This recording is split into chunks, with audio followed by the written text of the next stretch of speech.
Hopefully आज का दिन भी प्रोडक्टिव रहे, ताकि कल मैं जब जाऊंगा अपने घर वापस फ्लाई करके तो खुशी खुशी जाऊंगा। मैंने प्रो देकर 14 ले लिया, आईफोन 14 प्रो नहीं, ऑर्डिनरी 14 ले लिया है और उससे अब रिकॉर्ड कर रहा हूँ। साइक्लोन हो रहा है, बे ऑफ बंगाल में खबर मिला है, टेंशन बढ़ गया है। अगर आपको केरला एक्सप्रेस में जाना या आना है, याद रखिए आपके पास इंटरनेशनल क्रेडिट कार्ड या डेबिट कार्ड होना चाहिए। आपके पास कैश हो तो काम नहीं चलेगा, आप यहाँ आके कैश कन्वर्ट भी करा लेंगे, काम नहीं चलेगा आपके पास। किसी को फिस्किंग नहीं करते, मतलब किसी को हाथ से चेक नहीं करते। नेपाल के बाद मैंने पहला एयरपोर्ट देखा है जहाँ पे फिस्किंग नहीं करते। इतना कैजुअली क्यों ले रहे पता नहीं। तो गेट पे मुझे रोक लिया, वेट ज़्यादा हो गया तो मैंने दिखा दिया कि मेरे पास 20 kg एक्स्ट्रा है, तो छोड़ दिया। Yo, I'm Mr. Underman. Hear me out loud. From the Bay of Bengal, I come proud. दोस्तों गुड मॉर्निंग। आखिरी दिन है मलेशिया का। जिस होटल में मैं रह रहा हूँ वो पीछे है वहाँ पर, और ये होटल के साथ आप जानती है कि पूरा मॉल अटैच्ड है। इस मॉल पे क्रिसमस के लिए सेलिब्रेशन शुरू हो गया है। आपको मैं दिखाता हूँ कि कितना सुंदर तरीके से सजाया है इस मॉल को। आप देखिए, सुबह सुबह जब मैं निकला हूँ, देखिए कितना प्यारा सजाया। देखिए पीछे क्रिसमस के लिए मैं सिंगापुर से और मलेशिया दोनों जगह मैं देख रहा हूँ कि हर जगह पे ना क्रिसमस ट्री इतना सुंदर सजाया गया है क्रिसमस के लिए, और इतना ब्यूटीफुल लग रहा है। तो मैं आज का दिन शुरू कर रहा हूँ। आज का दिन सबसे बड़ा हाईलाइट, आज ज़्यादा कुछ एक्टिविटी नहीं है, लेकिन कुछ टारगेट रखा हुआ है। मैं अपना आईफोन को एक्सचेंज करना चाहता हूँ आज। होपफुली एक्सचेंज कर लूँगा, नहीं होगा तो जाके बाद में कर लूँगा। Snowflakes don't fall, the sun's here to stay. We hang our lights in a tropical way. Coconut trees. क्योंकि क्रिसमस आने वाला है, मलेशिया के बहुत जगह पे आपको इस तरह के सेलिब्रेशन दिखाई देंगे। वैसे मलेशिया में क्रिश्चियन पॉपुलेशन हार्डली 9% है, और अगर मैं सही हूँ तो इस्लाम करीबन 63% है। बौद्ध धर्म यहाँ पे 18% के आसपास है, और हिंदू धर्म मानने वाले लोग करीबन 6% हैं। फिर भी लोग बड़े उत्साह से देखिए ऐसे डेकोरेशन करते हैं, और बहुत लोग उसको देखने के लिए आते हैं। Christmas in Malaysia, who could want more?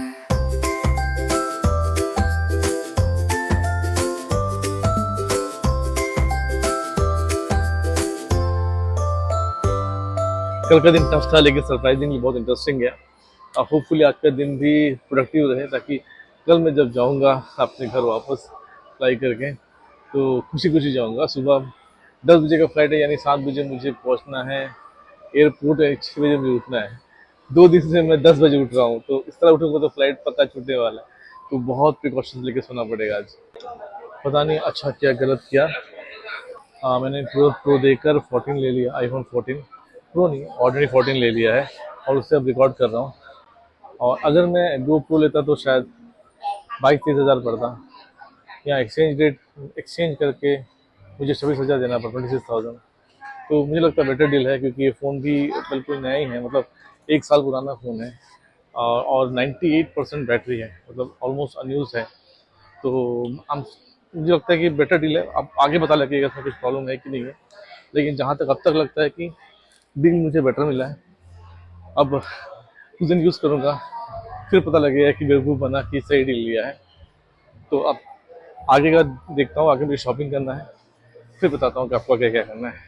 Shopping करने से पहले सोचा कि जो नया रूम मिला है उसको देख लूँ एक बार, उसके बाद सामान रख के जाता हूँ शॉपिंग करने के लिए।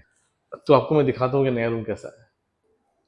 ये एंटर होते ही किचन, और यहाँ पे सब कुछ है, oven, hot water, dining table, sofa, और बाहर का बेहतरीन व्यू। साइक्लोन हो रहा है, बे ऑफ बंगाल में खबर मिला है, टेंशन बढ़ गया है, और उसकी वजह से बादल देखिए, बिल्कुल उसके ऊपर कितना बादल है, और यहाँ बारिश हो रही है काफ़ी बे ऑफ बंगाल में साइक्लोन की वजह से।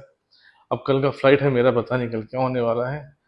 रूम बहुत अच्छा है, ये बेडरूम है, देखिए ये भी डबल बेडरूम, 4 जन का बेडरूम देके रखा हुआ है, और बेडरूम से भी बहुत अच्छा व्यू है। मेरे ख्याल से लास्ट रूम से अच्छा तो ये रूम था। ये रूम बहुत ही बेहतरीन है, मुझे अच्छा लग रहा है। No complain, no complain. और वाह, बाथटब यहाँ भी है, सब कुछ है, सब कुछ बढ़िया है। Raindrops tapping on the window pane. Soft whispers of the night. Malaysia में ये मेरा सेकंड ट्रिप है और सेकंड ट्रिप का आज आखिरी दिन है। लेकिन एक चीज़ मैंने लास्ट टाइम भी ऑब्ज़र्व किया था, इस बार भी ऑब्ज़र्व किया हूँ कि जब भी बारिश होता है ना तो मलेशिया में कई जगह पर रास्ते में पानी भर जाता है और ट्रैफिक जैम हो जाता है। लास्ट टाइम भी ट्रैफिक जैम में फंसा था आखिरी दिन, और इस बार भी एक दिन पहले मैं ट्रैफिक जैम में फंसा हूँ। बहुत टाइम लगा रूम पहुँचने के लिए और करीबन आधा घंटा एक्स्ट्रा लगा, if I am not wrong. मेरे रूम से आप देखेंगे बाहर तो आपको दिखाई देगा कि देखिए कुछ लेन तो एकदम जैम है, रास्ता एकदम ब्लॉक है और ज़रा सा बारिश हुआ है और उसके बाद ये हाल है मलेशिया में। My mug stalls with steaming tea. Laughter floats like a melody. Umbrellas bloom like flowers in the rain. Each moment sweet, never the same. Clouds make good morning. आज है घर लौटने का दिन। रात को मैं 2 बजे सोने गया पर लेट कर नहीं सोया, मैं बैठा रहा और बैठ के हल्का सा सोया क्योंकि जानता हूँ कि अगर सो जाऊँगा तो सुबह उठ नहीं पाऊँगा। अब मुझे जल्दी से जल्दी बाहर जाना है, अभी तक सनराइज़ नहीं हुआ है तो मुझे कैब पकड़ना है और एयरपोर्ट पहुँचना है। देखता हूँ कि समय पे पहुँच पाता हूँ कि नहीं। Good morning. ये है आखिरी दिन मेरे टूर का और ये है KL सेंट्रल रेलवे स्टेशन, जहाँ से KLIM या समथिंग लाइक दैट कुछ एक एक्सप्रेस चलता है एयरपोर्ट के लिए और वो बहुत फास्ट है, बहुत जल्दी पहुँचा देगा आपको एयरपोर्ट। करीबन 40-50 मिनट में कहीं नहीं रुकता, बस यहाँ से स्ट्रेट एयरपोर्ट जाता है। एक दूसरा भी है जो रुक के जाता है, उसका रेट कम है और ये फास्ट वाले का रेट ज़्यादा है, तो सब एयरपोर्ट वाले ही आ जाते हैं, यहाँ से पकड़ते हैं। लास्ट टाइम जब मलेशिया आया था तो बहुत लेट हो गया, लेकिन लेट पहुँचा था। इस बार टाइम से हूँ, होपफुली ट्रेन भी टाइम से मिल जाएगा। तो बैठ गया हूँ KLI एक्सप्रेस में और सुबह जो भी रिकॉर्ड किया था रिकॉर्ड नहीं हो पाया क्योंकि माइक का बैटरी चला गया था। मेरे साथ ये टूर में ये बहुत बार ऐसा हो रहा है।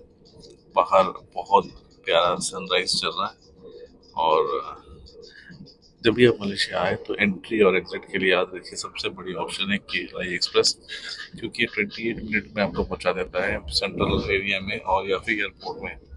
ये सिर्फ 2 जगह रुकता है, टर्मिनल 1 और टर्मिनल 2, इसके अलावा कहीं नहीं रुकता और इसीलिए फास्ट है। इसके अलावा एक और एक्सप्रेस भी है लेकिन वो बहुत जगह रुकता है, उसमें मत चाहिएगा, KLI एक्सप्रेस में ही जाइएगा। टिकट का रेट अराउंड 55 रिंगेट होता है, अराउंड 1100 रुपये, बट ये जस्टिफाइड है क्योंकि टैक्सी में आएंगे तो इससे ज़्यादा पड़ेगा और टाइम भी ज़्यादा लगेगा।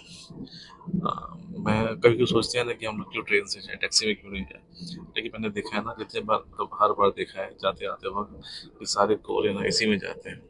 हार्डली 10% हम इंडियंस होंगे या 1% सभी कोरियन और सब यही पसंद करते हैं और वाकई जस्टिफाइड भी है।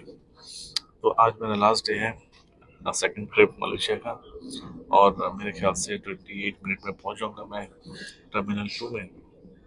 मेरा प्लान था कि 6:40 को पहुंच जाऊँ मैं KL सेंट्रल, इसलिए 5 बजे उठ गया था और 7:40 को पहुंच जाऊँ टर्मिनल 2 में। दोनों टारगेट पूरा होगा। टाइम मैनेजमेंट थोड़ा सा मैनेज करता हूँ आज भी और बहुत खुश हूँ कि टाइम से पहुंच जाऊँगा। लास्ट टाइम जब इस टर्मिनल में आया था KL सेंटर में तो करीबन 1 घंटा लेट था फैमिली के साथ और उस बहुत भागना पड़ा था। होपफुली आज सब सही रहेगा। ये बाहर का नज़ारा, सनराइज हो रहा है।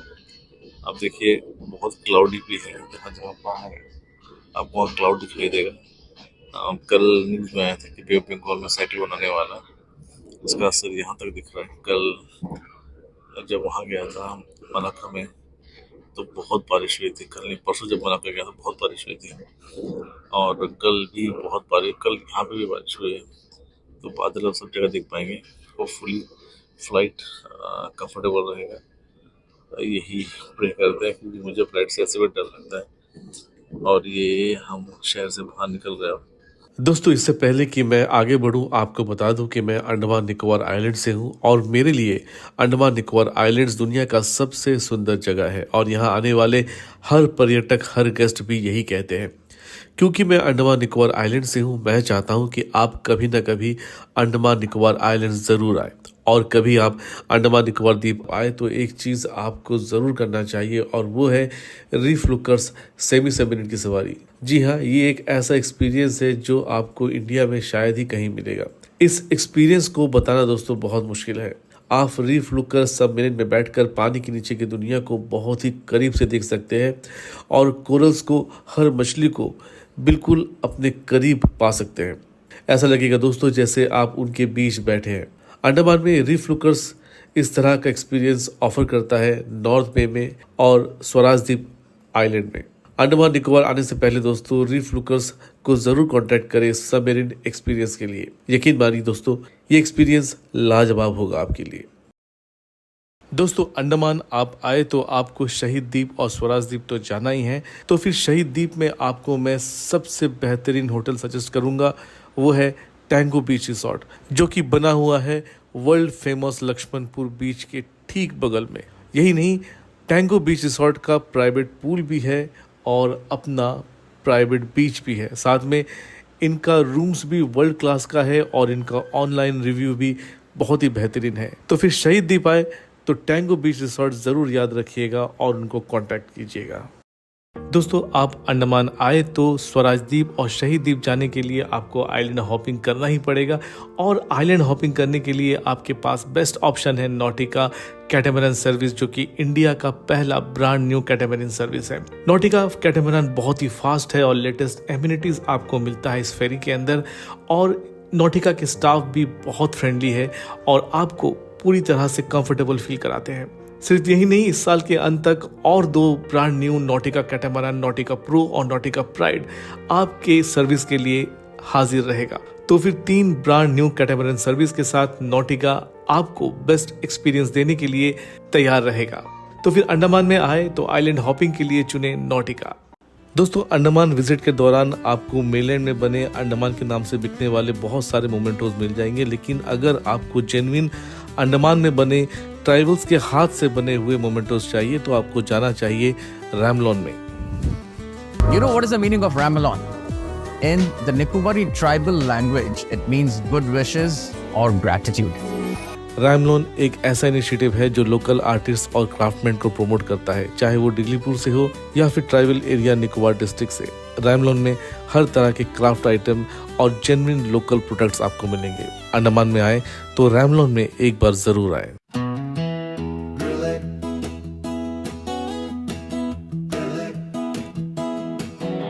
दोस्तों, आज के डेट में श्री विजयपुरम में रेस्टोरेंट में सबसे बेहतरीन नाम और ब्रांड है ग्रिलेक्स का। ग्रिलेक्स एक ऐसा रेस्टोरेंट है जहां पे हर तरह के फूड आपको मिलता है और बेहतरीन तरीके से बनाए जाते हैं। और यहाँ का एक्सपीरियंस ऐसा होता है कि आप हमेशा इस रेस्टोरेंट को याद रखेंगे। सिर्फ लोकल्स में नहीं बल्कि टूरिस्ट में भी ग्रिलेक्स बहुत ही पॉपुलर है और इसीलिए इस रेस्टोरेंट का रिव्यू हमेशा टॉप क्लास रहता है। तो फिर जब भी श्री विजयपुरम आए, ग्रिलेक्स रेस्टोरेंट जरूर चाहिए। ये आपके एक्सपीरियंस को कई गुना बढ़ा देगा।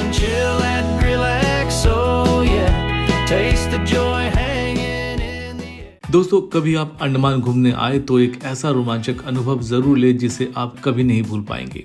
ये है सबमर्सिबल स्कूटर, जिसे आप अंडर वाटर स्कूटर भी कह सकते हैं। एशिया की पहली ऐसी वाटर एक्टिविटी जो सिर्फ स्वराज द्वीप आइलैंड यानी कि हैवलॉक आइलैंड के एलिफेंट बीच पर उपलब्ध है। समुद्र की गहराई में रंग बिरंगी मछलियों और खूबसूरत कोरल्स के बीच स्कूटर चलाने का मजा ही कुछ और है। ये अनुभव हर पर्यटक के लिए अनोखा और जिंदगी भर यादगार होता है। तो फिर अंडमान आए तो सी टू स्काई एडवेंचर्स के साथ अपना सबमर्सिबल स्कूटर राइड जरूर बुक करें और खो जाए रोमांच और खूबसूरती की इस जादुई दुनिया में।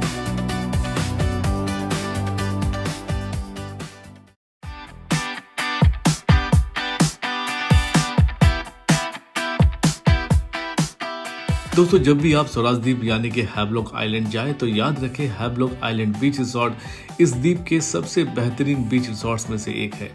यहाँ की शानदार मेहमान नवाजी, सजे हुए कमरे, प्राइवेट बीच और आलीशान कैंपस आपकी यात्रा को खास बना देते हैं। रिसोर्ट में आपको मिलेगा अपना स्विमिंग पूल, शानदार टूर पैकेज और सबसे खास इन हाउस एक्सपर्ट के साथ स्कूबा डाइविंग का अनुभव। हैवलॉक आइलैंड बीच रिसोर्ट में ठहरना सचमुच हर पर्यटक के लिए एक यादगार और बेमिसाल अनुभव होता है।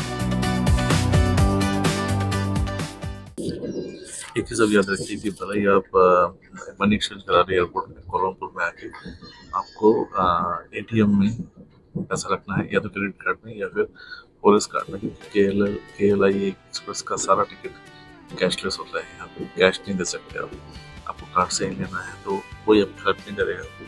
तो अगर आपके पास क्रेडिट कार्ड होना चाहिए या फिर international debit card. Malaysia calling through the trees. Malaysia whispers on the breeze. Golden sun on endless seas.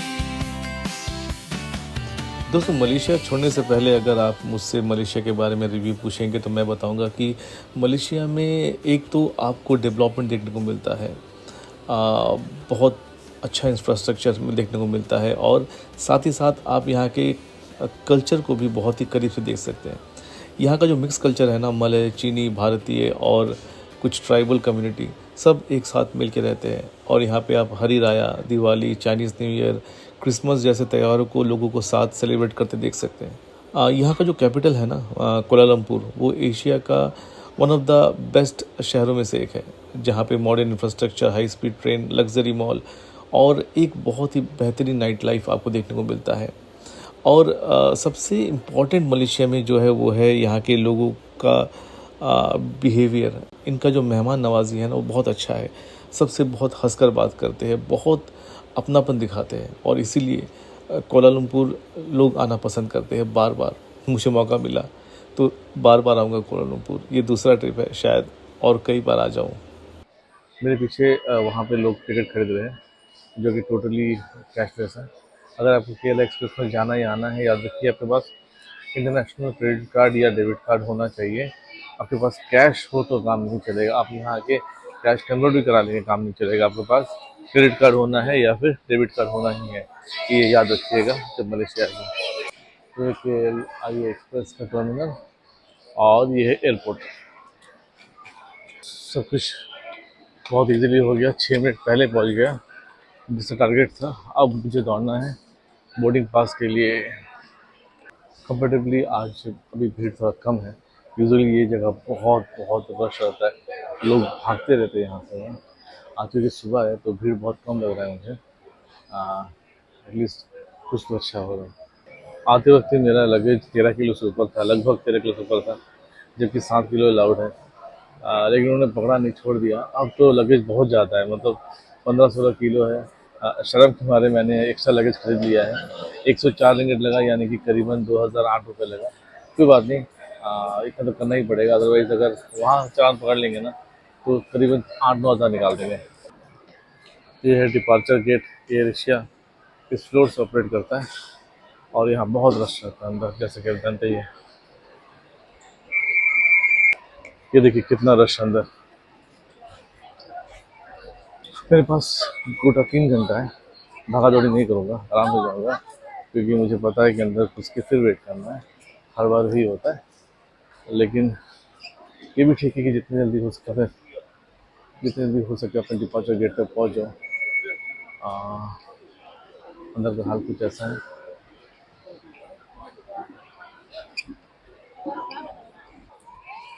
तो हमारा aircraft AK-55 port Blair UI section में है, और बुका मतलब ओपन है।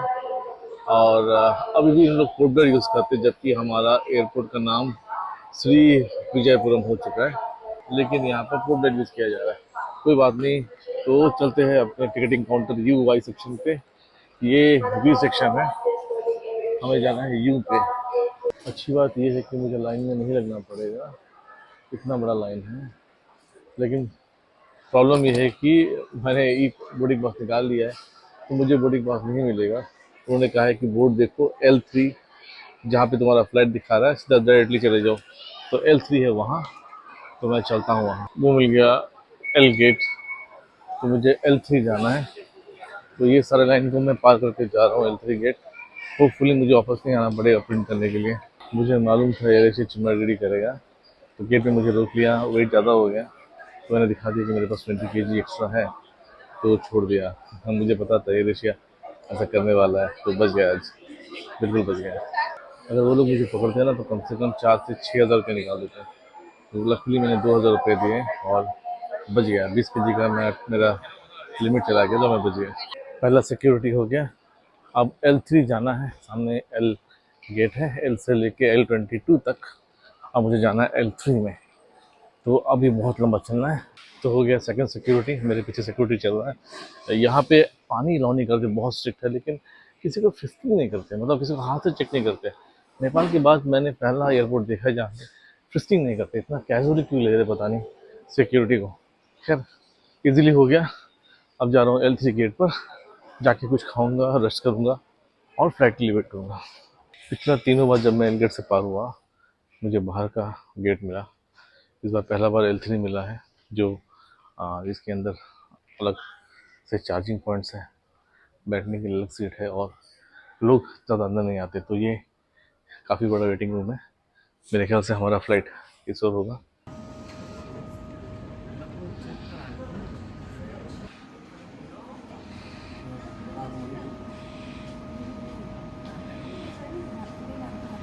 रिसेंटली ये फ़्लाइट स्टार्ट हुआ है मलेशिया से पोर्ट ब्लेयर के लिए।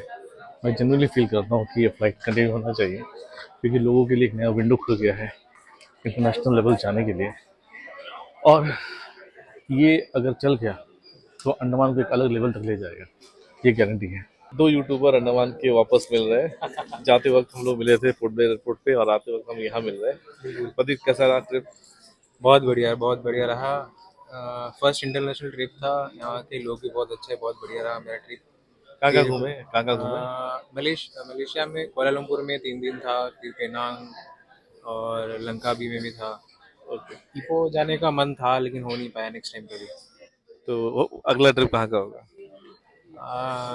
मे बी इंडोनेशिया और रशिया। सबसे इम्पोर्टेंट प्रदीप का ट्रिप करीबन 30,000 में हो गया है, जो कि बहुत अच्छा है, स्टैंडर्ड में बहुत अच्छा है। और मतलब इकोनॉमिकली रहना कैसे करना, 30,000 बहुत अच्छा फिगर है। कैसे मैनेज किया 30,000 में? वो तो मेरा वीडियो देख के पता चलेगा आपको। तो प्रदीप का वीडियो जरूर देखिए। प्रदीप का जो यूट्यूब वीडियो का चैनल है, नाम बोला प्रदीप? वाइजर प्रदीप। वॉयजर प्रदीप जरूर देखिए। आप सर्च मारेंगे वॉयजर प्रदीप तो आ जाएगा। तो Pradeep, all the best. Thank you very much. तो दोस्तों बोर्डिंग हो गया है, इस बार का सफर यहीं पर समाप्त करता हूँ। और होपफुली आपको ये वीडियो सब अच्छा लगा होगा। इस ब्लॉग का, इस सीरीज़ में बहुत ज़्यादा चैलेंजेस रहा, लेकिन बहुत कुछ सीखने मिला और बहुत लाइफ लेसन मिला। उम्मीद करूँगा कि अगले ट्रिप में और ज़्यादा प्रिपेयर्ड रहूँ और उम्मीद करूँगा कि अगला ट्रिप और भी अच्छा रहे।